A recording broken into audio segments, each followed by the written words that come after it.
1986 జనవరి 28న space shuttle challenger ఒక పెద్ద ప్రమాదానికి గురై పేలిపోయింది.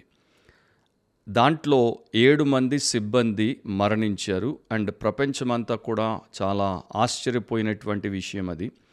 అందరికీ ఉన్నటువంటి ప్రశ్న ఏంటంటే, అంత డబ్బు ఖర్చు పెట్టి తయారు చేసినటువంటి స్పేస్ షటిల్ ఎంతో సైంటిఫిక్ టెక్నాలజీతో దాన్ని అనేక సంవత్సరాల ఎక్స్పెరిమెంట్ తర్వాత చేసినటువంటి స్పేస్ షటిల్ ఎట్లా పేలిపోయింది.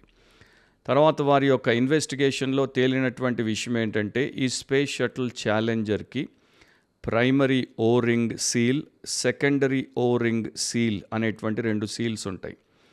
అండ్ ఈ యొక్క సీల్ ఎస్ఆర్బి అంటే ఆ స్పేస్ షటిల్ యొక్క సాలిడ్ రాకెట్ బూస్టర్ రైట్ సైడ్న ఉన్నటువంటి ఓ రింగ్ సీల్ వదులుగా ఉండి లూజ్ అయినప్పుడు లోపల ఉన్నటువంటి హాట్ ఎయిర్ అంటే వేడి వాయువులు బయటకు వచ్చేసి ఆ పేలుడికి కారణంగా మారాయి.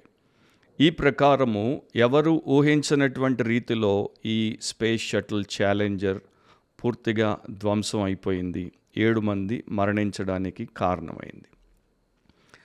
దాంట్లో ఉన్నటువంటి ఒక చిన్న వీక్నెస్, ఒకే ఒక చిన్న బలహీనత దానిని నాశనము చేసింది అని అందరూ తర్వాత చాలా బాధపడ్డారు.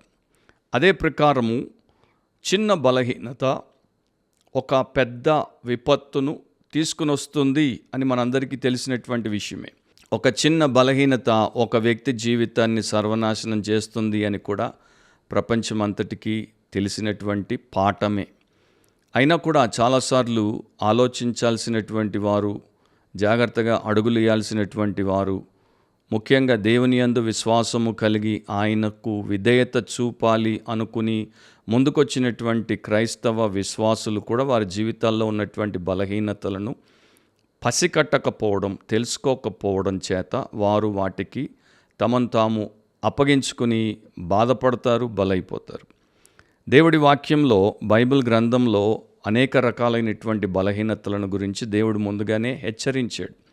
అయినా కూడా తెలుసుకోకపోవడం, తెలిసి కూడా తప్పు చేసి తప్పటడుగేసి దానిలోనికి పోయి భయంకరమైనటువంటి నాశనాన్ని, కష్టాన్ని తెచ్చుకోవడం అనేది అవివేకమైనటువంటి విషయం. బిబ్లికలీ స్పీకింగ్, వాక్యానుసారంగా మాట్లాడితే అనే క్రిస్టియన్ పాడ్కాస్ట్కి మన ప్రభు రక్షకుడైనటువంటి యేసుక్రీస్తు అతి శ్రేష్టమైన నామమున మీలో ప్రతి ఒక్కరికి శుభాలు అండ్ స్వాగతం. ఈరోజు మన ఎపిసోడ్లో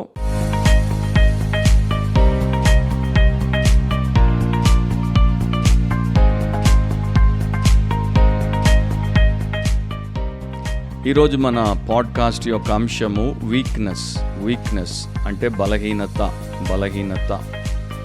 ఆదాము అవ్వల మొదలు మానవులు దేవుడికి వ్యతిరేకంగా ఎప్పుడైతే ఆలోచించారో, ఎప్పుడైతే దేవుడికి వ్యతిరేకంగా అడుగులేశారో, ఎప్పుడైతే ఆజ్ఞను అతిక్రమించారో, అప్పటి నుండి మానవ స్వభావంలో, మానవ జీవితంలో, మానవ సమాజంలో బలహీనత అనేది ప్రారంభమైంది. వీక్నెస్ అనేది ప్రారంభమైంది. అండ్ ఈ బలహీనత పుట్టుకతో వచ్చి వారు చనిపోయేంత వరకు వారిని విడిచిపెట్టకుండా వారిని పట్టి పీడించేటువంటి ఒక పీడగా మారింది. ప్రభువైన యేసుక్రీస్తులో దానికి ఆయన పరిష్కారాన్ని ఇచ్చి, ఆయన విమోచన ద్వారా, విడుదల ద్వారా దానికి ఆయన పరిష్కారాన్ని ఇచ్చినా కూడా చాలామంది దాన్ని ఎరుగక, దాన్ని అనుభవించలేక వారి బలహీనతలతోనే వారు బ్రతుకుతూ ఉంటారు. ఒక మాటలో చెప్పాలంటే మేధావులైనా, మూర్ఖులైనా, మామూలు మనుషులైనా, మహనీయులైనా ఎవరైనా కూడా మానవ బలహీనతకు బలి అవుతూనే ఉంటారు. మానవ బలహీనత లేక బలహీనతల చేత బాధపడుతూనే ఉంటారు, ఇతరులను బాధ పెడుతూనే ఉంటారు. బైబిల్లో మనకి బలహీనత అనేది 2 రకాలుగా చూపించబడింది. ఒకటి పాజిటివ్, ఒకటి నెగటివ్. అంటే ఒకటి అనుకూలమైనది, ఒకటి ప్రతికూలమైనది. ఉదాహరణకి అపోస్తలుడైన పౌలు రోమా సంఘానికి రాసినప్పుడు, రోమీలకు రాసిన పత్రిక 6వ అధ్యాయం 19వ వచనంలో, మీ శరీర బలహీనతను బట్టి, because of the weakness of your flesh or infirmity of your flesh అని వారికి రాస్తున్నాడు. అక్కడ ఆయన దేని గురించి మాట్లాడుతున్నాడంటే, మానవులకి ఉన్నటువంటి స్వభావములోని బలహీనత గురించి, హ్యూమన్ నేచర్లో ఉన్నటువంటి వీక్నెస్ గురించి మాట్లాడుతున్నాడు. అది మరి ఒక నెగటివ్ వీక్నెస్ అన్నమాట. అదే పౌలు 1 కొరింథీ 2:3 ఆయన వ్యక్తిగత బలహీనత గురించి మాట్లాడినప్పుడు సంఘస్థులతో చెప్తున్నాడు, బలహీనతతో మీ యొద్ద నుంటిని. అంటే నాకున్నటువంటి పర్సనల్ వీక్నెస్తో నేను మీ దగ్గర ఉన్నాను. ఆయనకున్నటువంటి బలహీనత, ఆయన చెప్పినటువంటి మాటల్లో ఏంటి, ఆయనకి వాక్చాతుర్యముతో బోధ చేయడము రాదు. అంటే ఆయన ఒక ఆరటర్, ఒక వక్త కాదు. కొరంతు అనేది గ్రీక్ పట్టణము, అక్కడ వక్తలు ఉంటారు. వారికి వక్తలను వినడం, వాక్చాతుర్యముతో అందరినీ మరి ఆకట్టుకునేటువంటి గొప్ప ప్రసంగికులను వినడం వారికి అలవాటు. సో పౌలు అంటున్నాడు, వారికి అట్లాంటి సహజమైనటువంటి బలం ఉంది, అంటే natural ability to speak well ఉంది. కానీ నాకు ఆ యొక్క ఎబిలిటీ లేదు. Naturally I'm not a good speaker. నేను ఒరటర్ని కాదు, మంచి వక్తను కాదు, మంచి అందరూ మెచ్చుకునేటువంటి ఆహావాహ అనేటువంటి ప్రసంగికుడిని కాను. నాకు ఈ యొక్క బలహీనత ఉంది, ఇన్ఎబిలిటీ ఉంది. ఇప్పుడు మనుషులకి మంచిగా ఉండేటువంటి బలహీనతలు ఎన్నో ఉంటాయి. అంటే వారికి సంపూర్ణముగా ప్రతి విషయము తెలియదు, వారికి ప్రతిదీ చేసేటువంటి నిపుణత లేకపోతే ఆ యొక్క సామర్థ్యం ఉండదు, ఆ ప్రకారం. అయితే దేవుడి వాక్యంలో ఈరోజు మన పాడ్కాస్ట్లో మనం ఏం చూడబోతున్నామంటే రెండు బలహీనతల గురించి క్లుప్తంగా చూడబోతున్నాం. ఒకటి అవిశ్వాసులకు ఉన్నటువంటి బలహీనత, రెండవది విశ్వాసులకు ఉన్నటువంటి బలహీనత. అన్బిలీవర్స్ యొక్క వీక్నెస్, ప్రైమరీ వీక్నెస్. రెండవది బిలీవర్స్ యొక్క వీక్నెస్, సెకండరీ వీక్నెస్. ఈ రెండు వీక్నెసెస్ ఏంటో మనము క్లుప్తంగా చూద్దాం. మొట్టమొదటిది వీక్నెస్ ఆఫ్ మారల్స్, నైతిక బలహీనత. రోమీలకు రాసిన పత్రిక 5:6 ఏలయనగా మనమింక బలహీనులమై ఉండగా క్రీస్తు యుక్త కాలమున భక్తిహీనుల కొరకు చనిపోయెను అని రాయబడింది.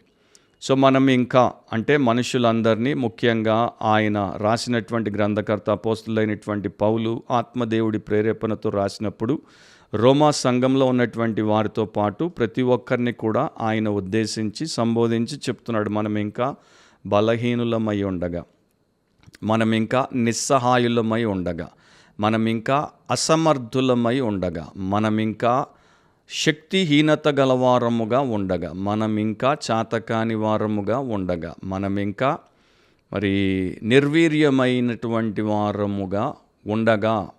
సో మన పరిస్థితి, ప్రతి మనిషి యొక్క పరిస్థితి నైతికంగా దేవుని ఎదుట బలము లేనటువంటి స్థితి. ఆ మనిషికి ఆత్మీయంగా బలము లేదు, మానసికంగా బలము లేదు, నైతికంగా బలము లేదు, సామాజికంగా బలము లేదు. ఎందుకంటే ఒక పాపాత్ముడు దేవుని ఎదుట తనంతట తాను నిలువలేనటువంటి నిస్సహాయ స్థితిలో ఉన్నాడు. దేవుడికి వాడికి మధ్యలో వైరం ఉంది, దేవుడికి వాడికి మధ్యలో అగాధం ఉంది, దేవుడికి వాడికి మధ్యలో దేవుని యొక్క ఉగ్రత, తీర్పు అన్నీ నిలబడున్నాయి. కనుక వాడు తను తాను దేవుడి ముందు పెట్టుకోవడానికి, దేవుడికి తను తాను ప్రజెంట్ చేసుకోవడానికి, చెప్పుకోవడానికి ఏ అర్హత, యోగ్యత ఏమీ లేవు. కేవలం ఒక పాపిగా నిలబడాలి, అండ్ పాపిగానే నేరాన్ని ఒప్పుకోవాలి, పాపిగానే నింద భరించాలి, పాపిగానే నిత్య నరకం అగ్నిగంధకాలతో మండే గుండమైనటువంటి నాశనానికి పంపబడితే పోవాలి. అంతము లేని కాలము దేవుడికి అండ్ ప్రతి మంచికి, పరిశుద్ధతకు అండ్ జీవానికి దూరమైపోయినటువంటి దుస్థితిలోనికి పోవాలి. సో ఇక్కడ బైబిల్లో రోమా 5:6 చెప్పబడుతుంది ఏంటి, మనిషికి ఉన్నది మస్క్యులర్ వీక్నెస్ కాదు, అంటే కండ బలహీనత కాదు, శారీరకంగా బలము లేకపోవుట కాదు, లేకపోతే మెంటల్ వీక్నెస్ కాదు, మానసికంగా బలము లేకపోవుట కాదు. మనలో చాలామందికి గొప్ప మేధస్సు ఉంది, బ్రిలియంట్ పీపుల్ ఉన్నారు, అండ్ అలాంటిది కాదు. కాకపోతే మోరల్ వీక్నెస్ అన్నమాట, నైతిక బలహీనత. ఏ మనిషికి కూడా మొరాలిటీ విషయంలో, అంటే నైతికతలో బలము లేదు. అందరూ బలహీనులే. చాలామంది అనుకుంటారు, పలానా వారు మంచివారు, మనకన్నా మెరుగుగా ఉన్నారు, పలానా వారు మర్యాదస్తులు, మనకన్నా గొప్ప స్థితిలో ఉన్నారు, పలానా వారు మహాత్ములు, ఎవరికి లేనటువంటి హోదా వారికి ఉంది. కాదు, దేవుడి వాక్యంలో దేవుడు చెప్తున్నటువంటి విషయం ఏంటంటే, మంచివారైనా మరి మర్యాదస్తులైన మహాత్ములైన అందరూ కూడా మోరలీ వీక్ హ్యూమన్ బీయింగ్స్. నైతికంగా ప్రతి ఒక్కరూ బలహీనమైన వారు. సో దేవుడి ఎదుట వారికి ఏ రకమైనటువంటి స్టాండింగ్ లేదు. వారు దేవుడి ఎదుట తమను తాము నిలబెట్టుకుని చూపించుకోవడానికి వారికి ఏమీ లేదు. ఎందుకంటే వారిలో ఉన్నదంతా పాపము, దేవుడు అసహించుకునేటువంటి దుష్టత్వము తప్ప మరొకటి వారిలో లేదు. పౌలు అందుకనే రోమా 7:24 అంటాడు, అయ్యో నేనెంత దౌర్భాగ్యుడను, ఇట్టి మరణమునకు లోనగు శరీరము నుండి నన్నెవడు విడిపించును. సో ఆయనకన్నా ముందు ప్రపంచవ్యాప్తంగా ఈ దేశం ఆ దేశం, ఈ జాతి ఆ జాతి, ఈ మతం ఆ మతం అనేటువంటి వ్యత్యాసం లేకుండా ఫిలాసఫర్స్ కావచ్చు, వేదాంతవేత్తలు, ప్రీస్టులు, యాజకులు కావచ్చు, ప్రీచర్స్, బోధకులు కావచ్చు, లేకపోతే పోయెట్స్, మహాకవులు కావచ్చు, లేకపోతే పాలిటీషియన్స్, రాజకీయవేత్తలు కావచ్చు, వీరందరూ కూడా స్వంతముగా తమ యొక్క మోరల్ ఇనెబిలిటీని, అంటే నైతిక అసమర్థతను సరిదిద్దుకోవడానికి, దాంట్లో నుండి బయటపడడానికి ప్రయత్నం చేసి విఫలమయ్యారు. అండ్ వారు ఎవరికైతే ఆ ప్రకారం బోధలు చేశారో, బోధలు విన్నటువంటి వారు కూడా బ్రతకలేక విఫలమైపోయారు. 1 కొరింథీ 2:14 ప్రకృతి సంబంధి అయిన మనుష్యుడు దేవుని ఆత్మ విషయములను అంగీకరింపడు, అవి అతనికి వెర్రితనముగా ఉన్నవి, అవి ఆత్మానుభవము చేతనే వివేచింపదగును కనుక అతడు వాటిని గ్రహింపచాలడు. సో ప్రకృతి సంబంధి అయిన మనుష్యుడు కేవలం భౌతికంగా జన్మించి ఆత్మీయముగా క్రీస్తు యేసు శిలువ కార్యమును బట్టి మారు మనసు అనుభవంతో, విశ్వాసముతో తిరిగి జన్మించిన వ్యక్తిగా, నూతన సృష్టిగా చేయబడని ప్రతి ఒక్కడు ఏ కోవలో ఉన్నా ఆ వ్యక్తి మూర్ఖుడైనా, మేధావైనా, మామూలుడైనా, మరి మెరుగైనటువంటి వాడిగా గుర్తింపబడి గౌరవించబడుతున్న ఆ వ్యక్తి ప్రకృతి సంబంధి. అతడికి ఆత్మ సంబంధమైనటువంటి విషయాలు అంగీకరించేటువంటి గుణము లేదు, అతని స్వభావం వ్యతిరేకిస్తుంది. దేవుడి ఆత్మ సంబంధమైనటువంటి విషయాలను అతడు వివేచించలేడు, గ్రహించలేడు గనుక, అవి వెర్రితనంగా ఉన్నాయి గనుక వాటిని విశ్వసించడు, అంగీకరించడు గనుక అతడు ఎప్పటికీ కూడా ఈ యొక్క నైతిక బలహీనత నుండి, శక్తిహీనత నుండి, అసమర్థత నుండి బయటపడలేడు. అండ్ దాంట్లోనే బ్రతుకుతాడు, దాంట్లోనే నాశనానికి పోతాడు. అందుకనే దేవుడి వాక్యంలో మనకి ఇవ్వబడుతున్నటువంటి గొప్ప శుభవార్త, ఏలయనగా మనం ఇంకా బలహీనులమై ఉండగా క్రీస్తు యుక్త కాలమున భక్తిహీనుల కొరకు చనిపోయెను. సో మన బలహీనత, భక్తిహీనత, దేవుడి పట్ల మనకి నిజమైన భక్తి లేదు, దేవుడి పట్ల మనకు నిజమైన భయం లేదు, దేవుడంటే ప్రేమ లేదు, దేవుడంటే గౌరవం లేదు, దేవుడి మీద విశ్వాసం లేదు, దేవుడికి విధేయత చూపాలన్నటువంటి ఆలోచన, ఆశయం లేదు, దేవుడిని నేను వెంబడించాలి, ఆయనే నాకు మూలము, ముఖ్యముగా ఉండాలి అనేటువంటి తపన, తాపత్రయాలు లేవు గనుక మనిషి నైతికంగా బలహీనుడిగా బ్రతుకుతాడు. క్రీస్తు కృపచేత దేవుడు ఒకవేళ వాడిని రక్షించకపోతే నాశనానికి పోతాడు. ఇది ప్రతి ఒక్కరికి ఉన్నటువంటి దుస్థితి. ఇంకా నీవు రక్షించబడకపోతే నీవు ఆ దుస్థితిలోనే ఉన్నావు. టెక్సస్లో హూస్టన్ అనేటువంటి ఒక పట్టణం ఉంది. దాంట్లో 3 సంవత్సరాల బాలుడైనటువంటి డేవిడ్కి ఒక వింతైనటువంటి రోగము సంభవించింది. అతని దేహం మీదికి ఏదైనా వ్యాధి లేక రోగము దాడి చేస్తే అతనిలో ఇమ్యూనిటీ లేదు, అంటే దాన్ని ఎదుర్కోవాల్సినటువంటి రోగ నిరోధక శక్తి బొత్తిగా లేదు. కనుక అతడు చచ్చిపోయేటువంటి ప్రమాదంలో ఉన్నాడని డాక్టర్లు ఎప్పుడైతే ఆ అరుదైనటువంటి జబ్బును గురించి తెలుసుకున్నారో, అతడి కోసం ఒక ప్లాస్టిక్ బబుల్ని తయారు చేశారు, అంటే ప్లాస్టిక్ బుడగను తయారు చేశారు. ఆ 3 ఏళ్ల డేవిడ్ని ఆ ప్లాస్టిక్ బుడగలో పెడతారు. అతడు బ్రతకడానికి దాంట్లోనే అతనికి వీలుంది, బయట అతడు లోకంలో బ్రతకలేడు. ఎందుకంటే మనకు బ్రతుకు తెరువుకు లేక మన బ్రతుక్కి సహాయపడేటువంటి మంచి బ్యాక్టీరియా కూడా అతన్ని చంపేస్తుంది కనుక బ్యాక్టీరియాకి అతీతంగా అతన్ని ఆ యొక్క ప్లాస్టిక్ బబుల్లో వారు పెట్టాలి. అండ్ ఫిల్టర్ చేసినటువంటి గాలిని లోపల అతడు పీల్చుకుంటాడు. స్టెరైల్ చేయబడినటువంటి ఆహారాన్ని, అంటే క్రిమి రహితమైనటువంటి ఆహారాన్ని తింటాడు. అతన్ని ఎవరు ముట్టుకోలేరు, తల్లిదండ్రులు కూడా ముట్టుకోవాలంటే ఈ యొక్క ప్లాస్టిక్ బుడగ గుండా మరి లోపలికి వారు ఒక ఏర్పాటు చేశారు. వీరు నల్లటి గ్లౌజ్ వేసుకొని ఆ యొక్క బుడగ లోపల ఉన్నటువంటి చేతులను పెట్టేటువంటి సందులో చేతులు పెట్టి దాంతో అతన్ని తాకి అతడికి తమ ప్రేమ, ఆప్యాయతను తెలియచేయడము, అతన్ని లాలించడము, బుజ్జగించడం అనేది చెయ్యాలి.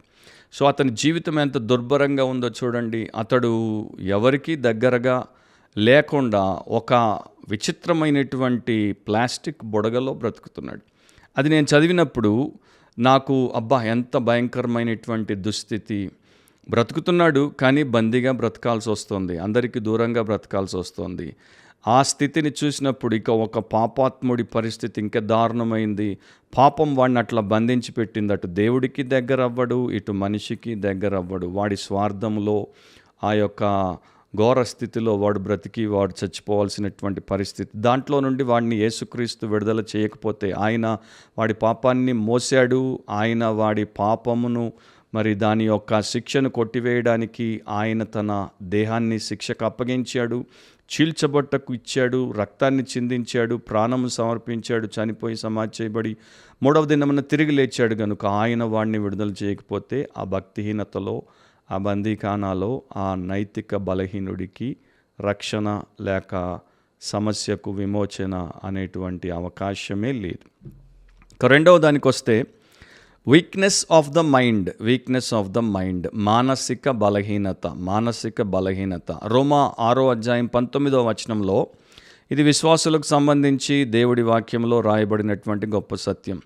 మీ శరీర బలహీనతను బట్టి మనుష్య రీతిగా మాట్లాడుచున్నాను, ఏమనగా అక్రమము చేయుటకై అపవిత్రతకును అక్రమమునకును మీ అవయవములను దాసులుగా ఎలాగో అప్పగించితిరో అలాగే పరిశుద్ధత కలుగుటకై ఇప్పుడు మీ అవయవములను నీతికి దాసులుగా అప్పగించుడి. సో అపోస్తలుడైన పౌలు రోమా సంఘానికి క్రీస్తునందు విశ్వాసముంచి రక్షించబడి పరిశుద్ధపరచబడి దైవ సంబంధులుగా మారినటువంటి పరిశుద్ధులకు తెలియజేస్తున్నటువంటి సత్యం. మొదట ఆయన చెప్పిన మాట మీ శరీర బలహీనతను బట్టి అంటే because of your weakness in the flesh, in your natural self, మీ శరీరంలో లేక మీ సహజ సిద్ధమైనటువంటి స్వభావంలో మీకున్నటువంటి ఆ శీలములో మీకున్నటువంటి బలహీనత, మీకున్నటువంటి హద్దు, లిమిటేషన్, మీకున్నటువంటి శక్తిహీనత ఏంటది? వారు పాపము చేత పీడించబడి పతనావస్థలోనికి వచ్చారు. ఇప్పుడు దాంట్లో నుండి వారు రక్షించబడినా కూడా వారు ఇంకా పరిపూర్ణతలోనికి రాలేదు. కనుక వారిలో ఇంకా పాప స్వభావానికి సంబంధించినటువంటి బలహీనత ఉంది. అండ్ ఇది వారు దేవుడి విషయాలను పరిపూర్ణంగా గ్రహించలేనటువంటి మానసిక బలహీనతగా ఉండొచ్చు. దేవుడి యొక్క సత్యమును, దేవుడి చిత్తాన్ని చదివినప్పుడు, విన్నప్పుడు, ఇతరులు వారికి బోధించినప్పుడు దాన్ని తీసుకోవాల్సినటువంటి రీతిలో వివేచనతో తీసుకోలేనటువంటి బలహీనత వారికి ఉండొచ్చు. వారి గుణములో వారు బలహీనంగా ఉండొచ్చు. శోధింపబడినప్పుడు దానిని అడ్డుకోలేక దానికి త్వరగా ఆకర్షితులై దాని చేత ఆకట్టుకోబడి దానికి ఆహుతైపోయేటువంటి మరి బలహీనత వారికి ఉండొచ్చు. ఒక్క మాటలో చెప్పాలంటే వారు రక్షించబడ్డారు కానీ ఇంకా రక్షణార్థమైనటువంటి సత్యంలో పూర్తిగా సమర్పణ కలిగి దేవుడి యొక్క సేవ చేయడంలో దేవుడికి దాసులుగా ఉండలేకపోతున్నారు. So weakness of your flesh అంటే limitation of human understanding as a result of their sin. అది మనం గుర్తుపెట్టుకోవాలి. అందుకని ఆయన ఇక్కడ ఒక ఎగ్జాంపుల్ని వారికి ఇస్తున్నాడు. మనుష్య రీతిగా మాట్లాడుచున్నాను. ఎందుకు? మీ శరీర బలహీనతను బట్టి మనుష్య రీతిగా మాట్లాడుచున్నాను. సో మీరు పైన ఉన్నటువంటి ఆ యొక్క భాగాన్ని, రోమా 6లో ఉన్నటువంటి పై భాగాన్ని, కింద భాగాన్ని తీసుకుంటే, ఉదాహరణకి 15వ వచనం నుండి 23వ వచనం వరకు ఉన్నటువంటి కాంటెక్స్ట్ని తీసుకుంటే, ఆ నేపథ్యాన్ని తీసుకుంటే, అక్కడ ఆయన హ్యూమన్ స్లేవరీ గురించి మాట్లాడతాడు. అంటే మానవుల మధ్యలో ఉన్నటువంటి ఒక దుర్భరమైన బానిసత్వపు స్థితిని గురించి ఆయన మాట్లాడుతున్నాడు. దాన్ని ఇక్కడ వీరికి ఎగ్జాంపుల్గా వాడుతున్నాడు. బానిసల బజార్లో వారు అమ్మివేయబడినప్పుడు కొనుక్కున్నటువంటి యజమానులకు, యజమాని యొక్క ఇష్టాలకు వారు ఎట్లా తమ జీవితాన్ని అప్పగించుకొని సేవ చేస్తారో, అదే ప్రకారము పాపం అనేటువంటి బానిసత్వం కింద బతికినటువంటి వారు ఒకప్పుడు పాపానికి ప్రీతితో సేవ చేశారు. ఇప్పుడు ప్రభువైన యేసుక్రీస్తు ద్వారా రక్షించబడ్డారు గనుక, నీతిమంతులుగా ఆయన శిలువ నీతిని బట్టి తీర్చబడ్డారు గనుక వీరు దేవునికి, నీతికి ఆ ప్రకారము సేవ చేయాల్సినటువంటి వారై ఉన్నారు. మత్తయి 26:41 ప్రభువైన యేసు ఇట్లా చెప్పారు, మీరు శోధనలో ప్రవేశించకుండానట్లు మెలకువగా ఉండి ప్రార్థన చేయుడి, ఆత్మ సిద్ధమే కానీ శరీరము బలహీనమని పేతురుతో చెప్పి. ఆత్మ సిద్ధమే కానీ శరీరం బలహీనం. రక్షింపబడినటువంటి విశ్వాసులకి ఆత్మ సిద్ధమే కానీ శరీరము బలహీనం. ఆ బలహీనతను వారు దేవుడి కృపచేత, దేవుడి యొక్క వాక్య జ్ఞానము చేత, పరిశుద్ధాత్మ యొక్క సహవాసము, సలహా, సామర్థ్యము చేత అధిగమించకపోతే వారు దానికి గురవుతారు, శోధనలోనికి ప్రవేశిస్తారు, చేయకూడని పాపాలు చేస్తారు. ఆత్మసిద్ధమే, ప్రార్థన చేయడానికి ఆత్మసిద్ధమే, బైబిల్ని శ్రద్ధతో, ఆసక్తితో, వినయముతో, భక్తితో చదవడానికి ఆత్మసిద్ధమే, సంఘానికి ప్రతివారం హాజరవ్వడానికి సమయానికి ముందే వచ్చి సమయమంతా అయిన తర్వాత కూడా సహవాసంలో, సేవలో నమ్మకమైనటువంటి, స్వచ్ఛమైనటువంటి పరిశుద్ధులుగా బ్రతకాలని ఆత్మసిద్ధమే, దేవుడి కొరకు సాక్షులుగా ఉండాలని ఆత్మసిద్ధమే. కానీ శరీరం బలహీనం. శరీరం బలహీనం, దాన్ని అధిగమించట్లేదు కనుక ప్రార్థన చేయరు. శరీర బలహీనతను అధిగమించట్లేదు కనుక బైబిల్ చదవరు. దాన్ని అధిగమించట్లేదు కనుక ప్రతివారం సంఘారాధనలకు రారు. వచ్చిన హడావుడిగా ఆలస్యంగా వస్తారు, తొందరగా పోతారు. శరీరం బలహీనంగా ఉంది కనుక భయము, బెదరు, లేకపోతే ఇంకో రకమైనటువంటి మానవ బంధకంలో ఉండి ఇతరులకు సాక్ష్యం చెప్పరు. ఈ ప్రకారం వారు దేవుడి కొరకు సేవకులుగా, దాసులుగా, బానిసలుగా బ్రతకాల్సినటువంటి రీతిలో వారు బ్రతకలేకపోతున్నారు. బైబిల్ చదువుతుంటారు, బోధలు వింటుంటారు, అయినా కూడా వారి యొక్క బలహీనత ఏంటంటే slowness of comprehension of spiritual things. అంటే వారు ఆత్మీయంగా గ్రహించాల్సినటువంటి సత్యములను వివేచనతో గ్రహించుటలో మందులై ఉన్నారు, సోమరులై ఉన్నారు, చాలా ఉదాసీనంగా ఉన్నారు, చాలా సమయము తీసుకుంటారు. అండ్ పౌలు ఇక్కడ ఒకప్పుడు మీరు పాపానికి ఎంత నమ్మకంగా బానిసత్వాన్ని కలిగి ఉన్నప్పుడు సేవ చేశారో, అవినీతికి మీరు ఎట్లా సేవ చేశారో, ఇప్పుడు నీతికి, దేవుడికి, ప్రభు అయిన యేసుక్రీస్తుకు మీరు అట్లా సేవ చెయ్యండి. సో మీరు ఇటు పాపానికైనా బానిసలుగా బ్రతకాలి సేవ చేసుకుంటూ, లేకపోతే ప్రభువుకైనా మీరు ప్రీతితో సేవ చేసుకుంటూ బ్రతకాలి. ఈ రెండే ఉన్నాయి ఒక వ్యక్తికి, విమోచింపబడిన వ్యక్తికి, విశ్వాసి అయిన వ్యక్తికి. అండ్ మధ్యలో న్యూట్రల్ గ్రౌండ్ అనేది లేదు. అంటే నేను ఇటు పాపాన్ని సేవించను, అటు ప్రభువుని సేవించను, మధ్యలో ఉంటాను అంటే అది ఆ స్థితే లేదు, అట్లాంటి అవకాశమే లేదు. నువ్వు ఇటైనా అటైనా ఉండాలి. సో ఇప్పుడైతే ఒక విషయాన్ని మనకు లోకము అండ్ అనుభవం నేర్పించేది ఏంటంటే, మనలో ప్రతి ఒక్కరు, నేను, మీరు అందరము పాపానికి ప్రీతితో సేవ చేశాం, స్వార్థానికి ప్రీతితో సేవ చేశాం, మన స్వంత ఆలోచనలకు, మన సొంత అంబిషన్స్ అంటే అపేక్షలకు, ఆశయాలకు మనం ప్రీతితో సేవ చేశాం. పాపం చేయడానికి మనం కష్టపడలేదు, పాపాన్ని సంతోషంగా చేశాం. పూర్ణ హృదయంతో, పూర్ణ ఆత్మతో, పూర్ణ మనసు, పూర్ణ బలముతో పాపం చేశాం. పాపంలో మనం నిపుణులమైపోయాం, ఎక్స్పర్ట్స్ ఇన్ సిన్. ఒక్కొక్కడు ఒక్కొక్క పాపంలో నిపుణుడు. మరి అట్లా దాంట్లో బతికినటువంటి మనల్ని దేవుడు ఎంత గొప్ప కృపచేత తన కుమారుడిని బలియాగముగా అర్పించి మనల్ని నాశనానికి పంపకుండా రక్షించి నిత్యజీవం కొరకు సిద్ధపరుస్తున్నప్పుడు అంతే సంతోషముతో, దానికన్నా 2 రెట్లు 3 రెట్లు అధిక సంతోషముతో, సమర్పణతో, స్వచ్ఛమైనటువంటి శీలముతో ఆయన ఎందుకు సేవించలేకపోతున్నాం?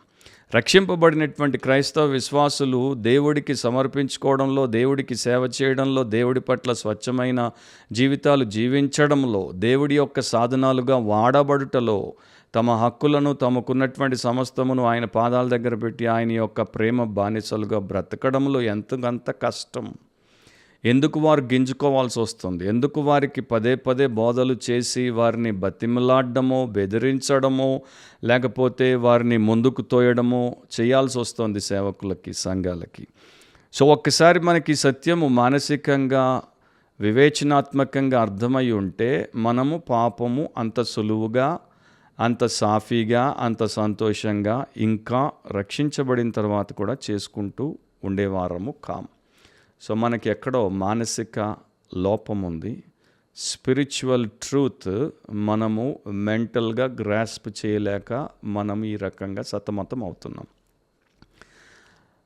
ఎలిజబెత్ అనేటువంటి ఒక యువతి మార్టిన్ లూథర్ ఇంట్లో పని మనిషిగా ఉండేది. సో ఆమె మార్టిన్ లూథర్కి, ఆయన కుటుంబానికి, ఆయన పిల్లలకి, అక్కడికి వచ్చిపోయేటువంటి వారికి వారిచ్చినటువంటి పనిని కొంత సమయం చేసింది, కొంతకాలం చేసింది. తర్వాత ఆమె ఎందుకో ఒక విషయంలో ఆమె అక్కడి నుండి చెప్పా పెట్టకుండా పని మానేసి వెళ్ళిపోయింది. వెళ్ళిపోయిన తర్వాత విస్తృతంగా పాపిష్టి జీవితంలోనికి వెళ్ళిపోయింది, వ్యసనాల్లోనికి వెళ్ళిపోయింది, తన ఇష్టారాజ్యంగా బతికేసింది. భయంకరమైనటువంటి రోగం వచ్చినప్పుడు ఇంట్లో మంచం మీద పడింది. ఈ వార్త మార్టిన్ లూథర్కి ఎవరో చెప్తే తెలిసింది. సో లూథర్ ఏం చేశాడంటే ఆమె ఇంటికి వెళ్ళి ఆమె బెడ్ పక్కన, ఎలిజబెత్ బెడ్ పక్కన రోగిగా బలహీనురాలిగా పడుంటే లూథర్ వెళ్ళి మెల్లగా కూర్చున్నప్పుడు కాసేపు అయిన తర్వాత మొదట ఆమె నోరు తెరిచి చెప్పింది. ఏం చెప్పింది? నేను నా ఆత్మను సాతానుకు ఇచ్చేసాను. అంటే తనలో కొంత పశ్చాత్తాపం అనేది ఇప్పుడు కలుగుతోంది. నేను నా ఆత్మను సాతానుకు ఇచ్చేసాను. మీ దగ్గర నుండి వచ్చేసిన తర్వాత నేను చాలా దుష్టమైనటువంటి పనులు చేశాను, చాలా హేయమైన పాపములు చేశాను. అండ్ ఇప్పుడు నన్ను పట్టి పీడించేటువంటి ఘోరమైనటువంటి విషయం ఏంటంటే నా యొక్క బీద ఆత్మను నేను సాతానుకు అమ్మేశాను. ఇక నన్ను దేవుడు కనికరించడు, ఇక నన్ను దేవుడు క్షమించడు, ఇక ఈ నేరానికి దేవుడి దగ్గర నాకు స్థానము లేదు అని బాధపడిపోతుంటే లూథర్ ఇట్లా అన్నాడు, ఎలిజబెత్ కాసేపు నేను చెప్పేది విను. సో ఒక దైవజనుడిగా ఆయన చెప్పాడు కనుక ఆమె వింది. ఆయన ఎట్లాంటి దైవజనుడో ఆమెకు తెలుసు. నీవు నా ఇంట్లో ఉండి నాకు తెలియకుండా నాకు వ్యతిరేకంగా ఒకవేళ నా పిల్లలను నీవు ఒక అపరిచితుడికి ధనానికి అమ్మివేస్తే ఆ యొక్క అమ్మకము చెల్లుతుందా? నా పిల్లలు కాకుండా వాడి పిల్లలు అయిపోతారా? అండ్ నీవు చేసినటువంటి వ్యాపార లావాదేవీ, ఈ బిజినెస్ ట్రాన్సాక్షన్ లీగల్గా చెల్లుతుందా అంటే వెంటనే ఆమె చెప్పింది, చెల్లదు. ఎందుకంటే వారు నా పిల్లలు కారు, వారిని అమ్మడానికి నాకు ఏ హక్కు లేదు, కొనడానికి వాడికి ఏ హక్కు లేదు, అది చట్టము ఒప్పుకునేటువంటి విషయము కాదు. సో అప్పుడు లూథర్ కంటిన్యూ చేశాడు, మరి అంతే అయితే, అదే నిజమైతే నీ బద్ధ శత్రువు అయినటువంటి సాతానుకు నీ ఆత్మను అమ్మడానికి నీకు హక్కు లేదు, అధికారము లేదు. ఎందుకంటే నా పిల్లలు అమ్ముకోవడానికి నీ పిల్లలు ఎలా కారో అదే ప్రకారం నీ ఆత్మ నీవు అమ్ముకోవడానికి నీది కాదు. ఎందుకు కాదు? అది ప్రభువైన యేసుక్రీస్తు యొక్క ఆస్తి, ఆయన స్వాస్థ్యం. ఆయన దాన్ని సృష్టించాడు. అది పాపములో పడున్నప్పుడు ఆయనే దాన్ని విమోచించి రక్షించాడు. ఆయన స్వరక్తముతో దాన్ని సంపాదించుకున్నాడు. అది ఆయనది కనుక నీవు దాన్ని ఎవరికి అమ్మడానికి కానీ ఎవరికి ఇవ్వడానికి కానీ నీకు హక్కు లేదు. కనుక ఈ ఆత్మను సాతానుకు అమ్మేసావు అని ఏదైతే బిజినెస్ ట్రాన్సాక్షన్ గురించి నువ్వు మాట్లాడావో అది నల్ అండ్ వాయిడ్, అంటే అది చెల్లదు, అది బొత్తిగా దేవుడి ఎదుట చెల్లదు. కనుక నీవు దాని నుండి బయటపడు, ఆ ఆలోచన విధానాన్ని మార్చుకో, యేసు ప్రభు ఎదుట నిన్ను నీవు తగ్గించుకో, నిజముగా యథార్థమైన హృదయంతో ఆయన పాదాలు పట్టుకొని పాపం ఒప్పుకో, పశ్చాత్తాపపడు, ఆయనకి నీ జీవితాన్ని సమర్పించు. ఇక నుండి ఆయన యొక్క బానిసగా ఆయనకు నీవు ప్రేమతో మిగతా జీవితకాలం సేవ చేయి. అది నువ్వు చేస్తే దేవుడు నిన్ను అంగీకరిస్తాడు, కనికరిస్తాడు, క్షమిస్తాడు, నీలో కార్యము చేస్తాడు, నిన్ను తన విషయాల కొరకు కార్యాల కొరకు వాడుకుంటాడని చెప్పినప్పుడు ఎలిజబెత్కి కనువిప్పు కలిగింది. ఆమె ఆ యొక్క భయంకరమైనటువంటి కటకటాల నుండి బయటపడింది. అండ్ తర్వాత బతికినంతకాలం నిరీక్షణతో ప్రభు కొరకు బ్రతికి చనిపోయింది. సో నా ప్రియ సహోదరి సహోదరులారా, మనము ఈ రెండిట్లోనే బ్రతుకుతూ ఉంటాం. ఒకటి, మనము భక్తిహీనులముగా, అవిశ్వాసులముగా, దేవుని యందు రక్షణ అనుభవం లేనటువంటి వారముగా, నైతిక బలహీనతతో బ్రతికి నాశనానికి పోతున్నాం. లేకపోతే రక్షించబడ్డాం, పరిశుద్ధపరచబడ్డాం, దేవుడి యొక్క సమస్త ఏర్పాట్లోనికి తీసుకురాబడ్డాం, అయినా కూడా మానసికంగా దేవుడి సత్యాలను, వాక్యాన్ని గ్రహించక, అంగీకరించక, విశ్వసించక, అవలంబించక, జీవించక, ఇంకా బానిసలముగా, బందీలంగా పాపానికి మనల్ని అప్పగించుకొని బ్రతకాల్సి వస్తుంది. ఈ రెండిటిలో మనం ఉండనవసరం లేదు. పాపులు ప్రభువునందు విశ్వాసం ఉంచి పాపక్షమాపణ, ఆత్మరక్షణ పొందాలి. పరిశుద్ధులు ప్రభువును పరిపూర్ణంగా నమ్మి తమకు ఆయనే సమస్తమని ఆయనకి తమను సంపూర్ణంగా సమర్పించుకొని ఆయన సేవలో నీతికి దాసులుగా మరి వారు నిత్య రాజ్యాన్ని కట్టేటువంటి దేవుని బానిసలుగా బ్రతికితే వారికి ఎంత క్షేమం, ఎంత మేలు, అండ్ వారి ద్వారా దేవుడు ఇంకా ఎంతమందిని దీవించగలడో ఎవరు ఊహించలేరు. మరోసారి బిబ్లికలీ స్పీకింగ్, వాక్యానుసారంగా మాట్లాడితే అనే క్రిస్టియన్ పాడ్కాస్ట్లో దేవుడు మనల్ని కలిపేంత వరకు గుర్తుపెట్టుకుందాం. వాక్యానుసారంగా ఆలోచిద్దాం, వాక్యానుసారంగా కోరుకుందాం, వాక్యానుసారంగా మాట్లాడదాం, వాక్యానుసారంగా ప్రవర్తిద్దాం, వాక్యానుసారంగా జీవిద్దాం. ప్రతి బలహీనతను దేవుడి కృప చేత జయిద్దాం, దేవుడిని మహిమపరుద్దాం, ఇతరులకు మేలు చేద్దాం. అట్లాంటి కృప దేవుడు మీకు, మీ కుటుంబానికి, మీ సంఘానికి ఇప్పుడు ఎల్లప్పుడూ సదాకాలం అనుగ్రహించును గాక. Amen. God bless you. See you soon.